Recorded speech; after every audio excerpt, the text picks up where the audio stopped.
Shot in 4K ultra high definition. Your number one source for local news. WRAL News. Coverage you can count on.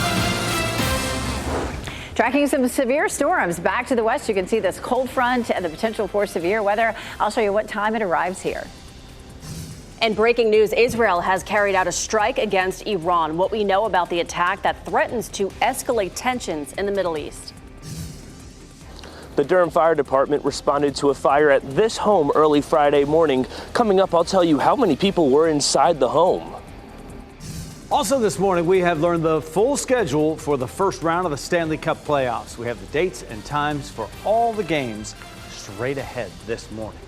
It is 4:30 right now. It is Friday. You've made it. You've reached this Friday. It's great. I'm Jeff Hogan. It's good to have you along with us. We'll get to that Canes schedule in just a moment. Yes, and I'm Michelle McConaughey in for Renee Chu. I guess this is the time of year where I also have to be a Canes fan. Because I'm a New York Rangers fan, but I'll be a Canes fan too. Yeah, you need to. All right, meteorologist Elizabeth Gardner is standing by with our Friday forecast and this weekend as well, expecting some rain today. You can see back here to the west, this is a pretty potent looking front here with lots of showers and thunderstorms along it. That continues to slide eastward into our area, and we do have a level 1 risk for severe storms for almost the entire viewing area for today. We'll roll through Futurecast. We're starting off with some cloudy skies. We'll end up with a few scattered showers, and you can see that potential for some scattered thunderstorms, especially down in our southern counties during the afternoon, starting at around 2 or 3 o'clock, and then moving on out to right around the time of the evening commute or so. We'll take a look at Saturday too. Saturday is likely to be cloudy. Notice a little bit of light rain there that shows up early on Saturday morning. Mostly Saturday looks like it's going to be nice and dry for us, and temperatures will be on the mild side in the 70s. As we look at our rain chances for this afternoon, and you can see about a 40% chance during the evening, and then it begins to taper off a little bit.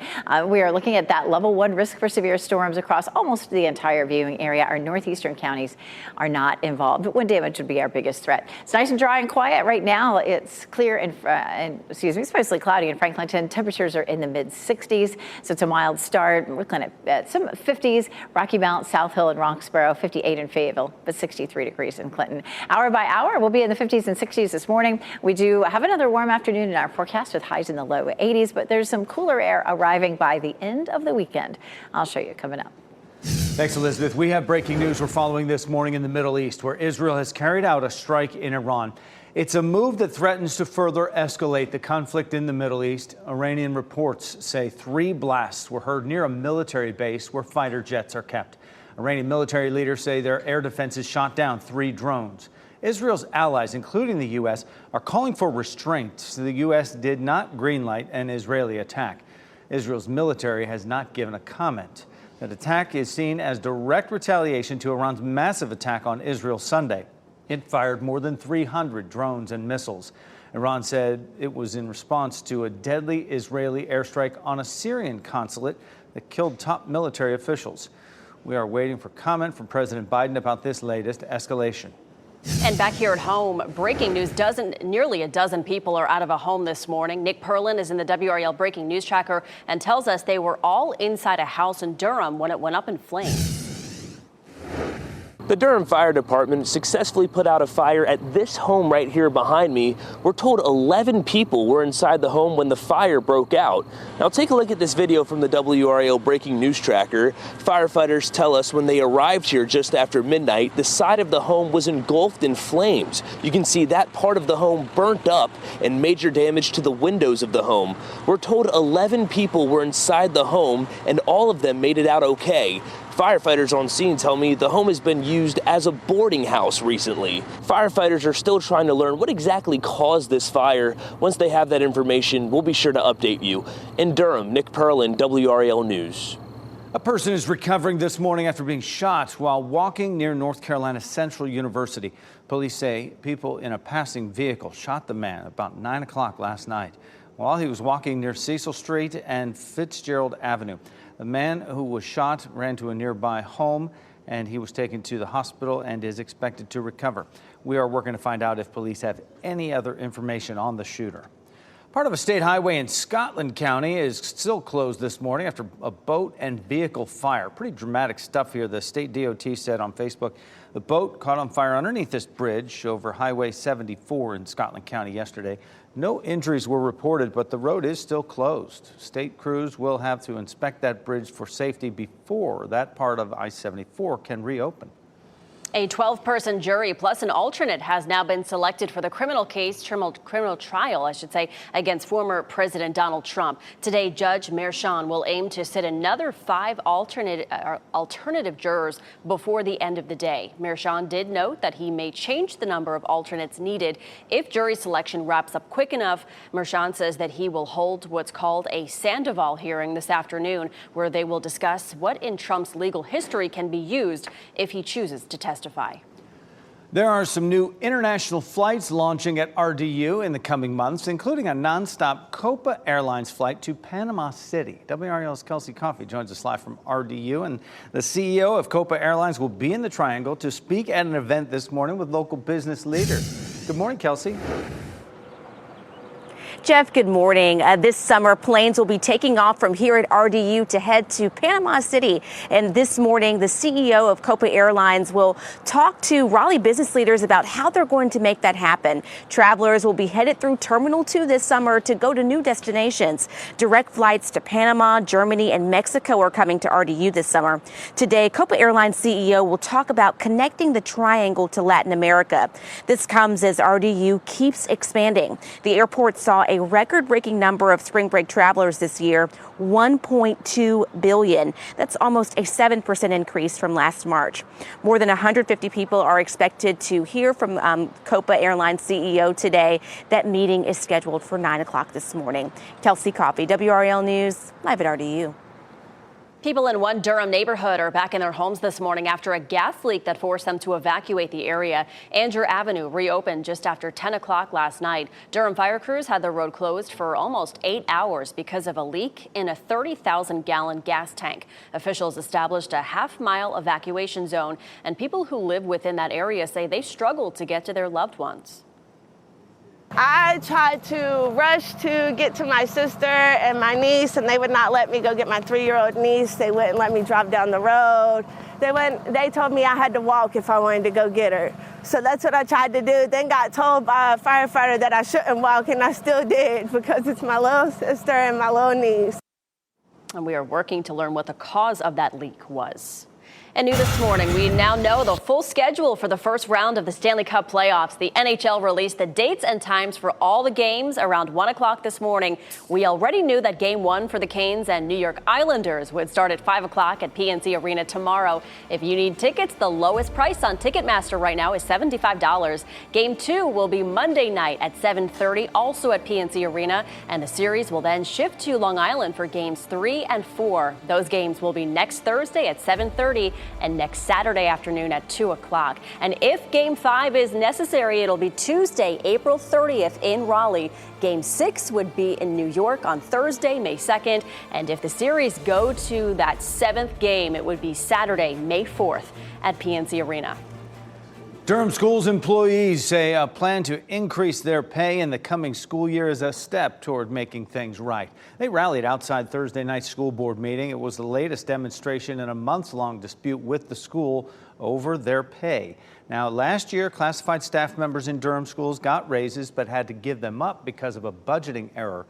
The newly proposed budget set aside more than $8 million for a pay bump. Employees say it is much-needed pay. We need that $8.8 million to stem the bleeding right now to make sure my colleagues will stay. The Durham Association of Educators says it wants to make sure special education and ESL teachers get raises as well. The school board is set to vote on the budget next month. Coming up, scary moments on the runway at Reagan National Airport near Washington, D.C. when 2 planes almost collide into each other. Stop, Southwest 2937, stop. We'll tell you the mistake made that almost resulted in an accident. Plus, an investigation is underway after a group of people was spotted grabbing bear cubs out of a tree in Asheville. Why wildlife officials say this could be dangerous for both the humans and those cubs. And we'll take you out to North Hills this morning. A live look there. We're starting the day off with nice temperatures, but storms are expected in some areas this afternoon. Meteorologist Elizabeth Gardner will tell us when the best chance for rain is. From the WRAL Severe Weather Center, North Carolina's most experienced team of meteorologists. It is 4:42. We're taking a look at our severe weather threat for today. The Storm Prediction Center expanded it again, so it does include almost the entire viewing area for today. Likely to see those storms developing after lunchtime and continuing on and off into the evening. We'll stay fairly dry until just after lunch, and then you can start to see that chance of rain growing, and it was with us during most of the evening as well. We take a look outside right now at Durham, Raleigh, Fayetteville. Temperatures are anywhere from the upper 50s to mid 60s. 64 in Durham and Raleigh, 58 degrees in Fayetteville right now. And we'll take a look at your forecast for dog walking at lunchtime, 71. And once we get into the afternoon, we'll have a chance for scattered storms, including during the evening commute. A Fayetteville mother is expected to be in court today after she was arrested for carrying a weapon on school property. 35-year-old Stevie Pelfrey faces one charge of carrying a weapon on educational property.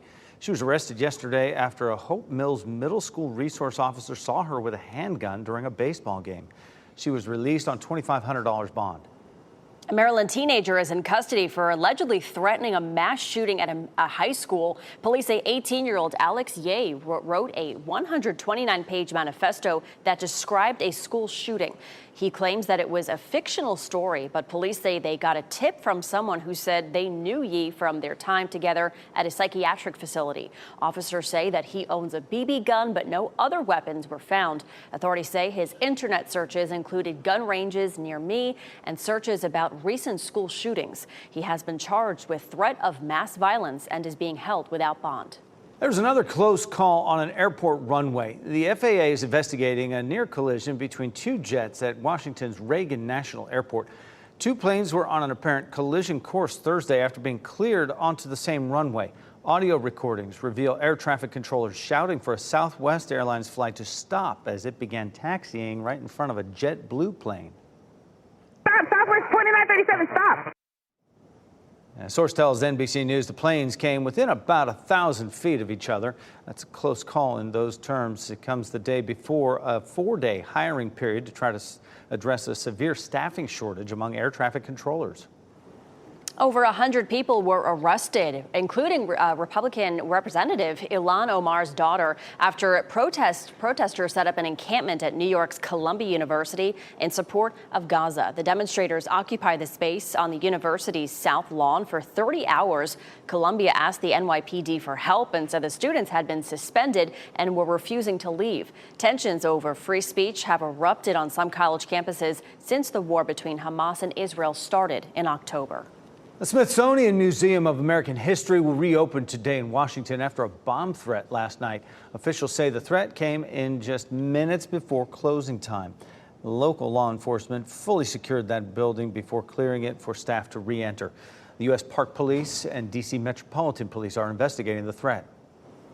North Carolina wildlife officials are investigating after this was caught on camera. A group of people actually pulling cubs from a tree. This happened in Asheville near an apartment complex. And you can see a group can be seen pulling the cubs from a tree, then holding one and taking a selfie. The video was reported to NC Wildlife. When officials got there, only one cub was left behind.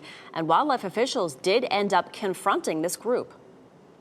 We did follow up with the people who pulled the bear out of the tree.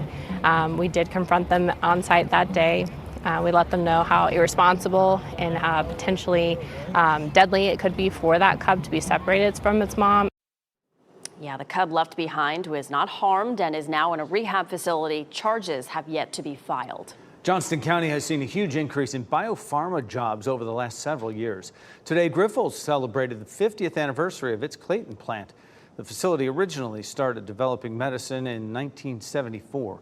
Grifols purchased it a little over a decade ago and since then has put over $1 billion into that facility.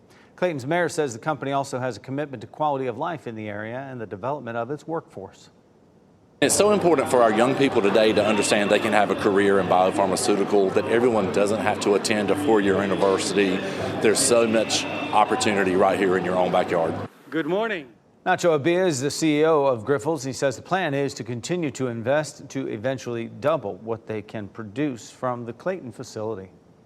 Cumberland County students, families, and staff celebrated the 40th annual Very Special Arts Festival last night. It's a chance for 500 exceptional children in Cumberland County schools to take the stage and shine. This event has been going on for 40 years, and WRAL's Gilbert Bays has served as the event's master of the ceremony since the start. This year's theme was traveling around the world through the arts. The show included a tricycle ride at Tour de France and imaginary pizza from Italy, harmonica music, and more. Well, ultimately, it really does build their confidence and gives them the opportunity to show what they're doing in their classes and work with their teachers and just be able to come and work together. Organizers hope to include middle and high school students at next year's event. 4:48 the time right now. We've been talking about it for a couple of days, and here today, Friday, we have that severe weather risk. Elizabeth Gardner in the WRAL Severe Weather Center. This is expanded, contracted. Here we are. It definitely has. And so it's back to covering almost the entire viewing area, minus a few of our northeastern counties. But it does look like it's more likely that we would see the scattered showers and thunderstorms in our southern counties starting after lunchtime and potentially continuing into the evening. We take a look at Futurecast. Kicking things off this morning, we're looking at mostly cloudy skies. By the time we get to lunchtime, we start to see a few light showers rolling through. This is a look at 2 o'clock in the afternoon, and there may be a few scattered storms in our southeastern counties between 2 and 5. And then Futurecast began to show closer to the cold front coming through, the potential for a few scattered thunderstorms during the evening as well. So there's 9 o'clock through 11 o'clock. So it would be another quick little band of showers and storms that came through. But in either case, either the afternoon or those evening thunderstorms could produce some wind damage, maybe some gusts up to 60 miles per hour. 40% chance for today. Again, some afternoon and then potentially evening thunderstorms as this rolls on through. It's a nice quiet morning for us. We're seeing mostly cloudy skies this morning in Franklinton with a temperature of 64. We'll hold it in the low to mid 60s all the way up until about 10 o'clock. 83 in Raleigh, 82 Durham, 86 in Fayetteville. Again, we do have that potential for some scattered thunderstorms this afternoon and evening. And then a big temperature whiplash. We go from 83 today to 59 on Sunday. So we are definitely, we've seen that temperature just drop. It started in the 70s. And as we continue to watch the evolution of that system that's going to bring us the rain on Sunday, it is really going to be a chilly, gray and wet day. Our normal high is 74. So a pretty big roller coaster ride here. 80 today, 83 today, 59 Sunday, and then back to 73 on Tuesday. So it's going to be very interesting. For tomorrow, we'll see partly cloudy skies. It's possible that we would see an isolated shower, but tomorrow for the most part will feel pretty dry, 78, and then we'll see scattered rain, especially in the afternoon with that high of 59. So big change, but it doesn't last too long. If you're headed out Saturday to the Hurricanes game, of course, they're starting the playoffs. It should be really nice for tailgating. It's a 5 o'clock game, and ahead of that, temperatures will be in the mid 70s, and we'll see mostly cloudy skies, but it should stay dry. Sunday, we'll see increasing chances for rain. We're going to walk through that timeline for the rain on Sunday, and Monday's still cool, and temperatures are back into the 70s midweek. Good morning, Ken Smith here in the WRAL Live Center. I want to show you some, speaking of the weather, some damage here in Missouri after the storm that blew through that area. Those severe storms all across St. Louis region overnight, leaving thousands without power. The storm produced powerful winds, hail, and tornadoes in some areas. Severe storm warnings were issued for St. Louis and several other counties. There were also several confirmed tornadoes in the area. Several buildings were also damaged by these storms. Of course, the big cleanup continues there in St. Louis this morning. All right, thanks, Ken. A recall to tell you about this morning, why Trader Joe's say that you should throw out a certain brand of basil immediately. And one of our state parks is becoming more accessible. We'll tell you about the changes being made at Grandfather Mountain so the iconic swing bridge there can be used by all.